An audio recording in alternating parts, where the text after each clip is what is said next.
I'm still running 7, 8 figure business myself. That person that made us super successful, it caps. And it caps at a certain point where that's why maybe we get sick. Maybe we can't grow our sales anymore. It can be projected in a relationship. There's some point in your life that's going to be on fire. Honestly, the most important thing is not thinking about it. Like, we have become a chronic doers in this world. And I always use Silicon Valley as the example. Like, it literally created machines. Like, we are so efficient at not stop doing anything to a point where we're so guilty when we are stopping, when there is Saturday or Sunday, we literally don't know what to do with ourselves. And it's in that state of being that we actually discover that. But into the micro and macro cycles that we constantly are operating in, we have to all the time be able to shift up the brain waves. What we've done with a lot of our research is we're chronically in that overly thinking, anxious, high beta brainwave state. And a lot of meditation stimulates alpha or hopefully even theta for the restorative state. Now, I've also explored gamma, which is now more and more research as a really powerful performance toolkit that does, allow the anxiety go down and performance up. And so I've been really playing with how can you shift those brainwaves? Because when you're on an email, when you're in just constant doing, it's almost like an obsession. Like, there's like this mind that's a powerful tool, right? That's limited, because only the mind can project into the future what you have learned from the past. But besides that, it's kind of like ChatGPT without, the early stages, without the internet, the one that was just with the running software. And that's kind of how I look at our bodies. I mean, the body is the hardware, the mind is the software. And when you connect to the internet with a computer, that's the only time you can actually download new software or new apps. And so what we do with a lot of the work, including, myself throughout the day, I want to connect not to the internet, but internet. And that is when you slow down your breath, when you relax your body, when you allow to shift whatever it's exercise, grounding, earthing, anything that shifts your focus. So that way you can go back into that calm, subtle state. And more aware you become, more and more you will notice that this is truly working. And to the point with the different cycles, think about cycles like an apps on your phone. So you've got, say, 200 to 300 apps, depending on who you are. But how many of those apps are we actually using? Maybe 10, 15 on if that's the case. And the rest of them are just holding up the storage. And so what does that remind you of?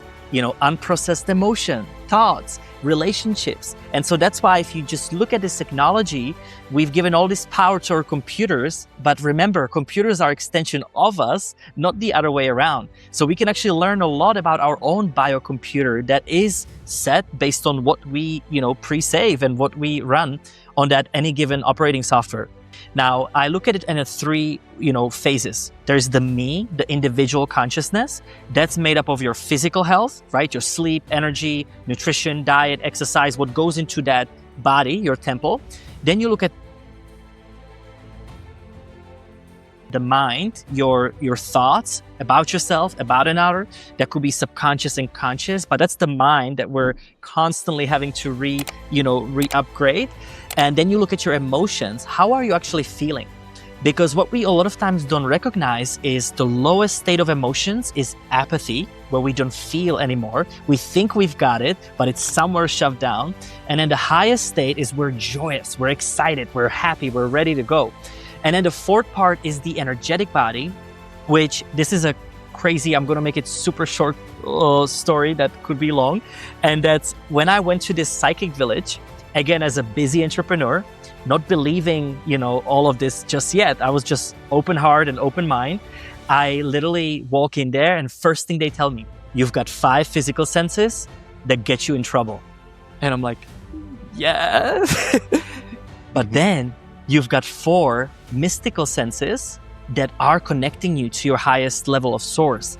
Now, what are those? This is your inner hearing. These are the little whispers that we all have that are telling us, turn off the Netflix at night. Maybe it says, stop drinking alcohol. Maybe it's stop working, go see your children. Whatever those voices are, they're subtle. It's not the lousy monkey mind. Then we've got our feelings, which is when you go into a room, something doesn't feel right, or you had a wrong feeling about a person. These are the empaths of the world. Then you've got the psychic seers or the visionaries, where you can see things before they happen in your inner mind. And then you've got the inner knowers or the intuitives that simply know. And the best way to discern that is when you think, you do not know. When you know, you do not require to think. You knew that that was a right choice. You knew that that person was cheating on you. It was in every part of your body. So mind, body, emotion, spirit, I actually bring this into this me, the individual consciousness that gives us the signals, what is working and what is not on the individual level. Now, when you start getting really in touch of watching this, you look at the we, which is the collective, and this is our relationships. This is our passion, social structures, also the environment. Do you have a mold in your house? How's the quality of air, water, soil, right? Everything that makes up the me is found around us. And then the final one is the B, which is the supra-consciousness. And if we keep on zooming out, we are living part of this whole ecosystem, all of these cycles. So what I do when I take time off, I first literally just put it in my piece of my paper and I write a number between 0 to 10. So I go into my physical health. What's intuitively, right? 0 to 10, 8 or 7. Then I go into mental health. And of course, you can get a blood work. You can get a food sensitivity. You can do EEG tests, right? You can do a lot more. But there is no better way to test something that your inner intelligence, your inner knowing will tell you when you start trusting it. So this is kind of what I do in that part.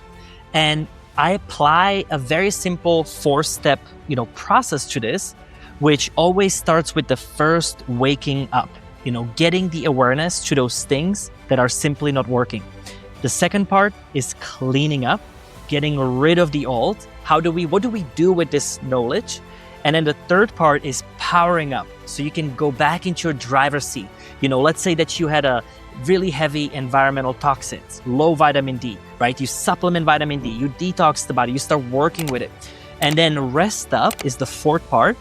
So you can reassess, you can take time for yourself, and you can, reapply this cycle on any, of these cycles that follow.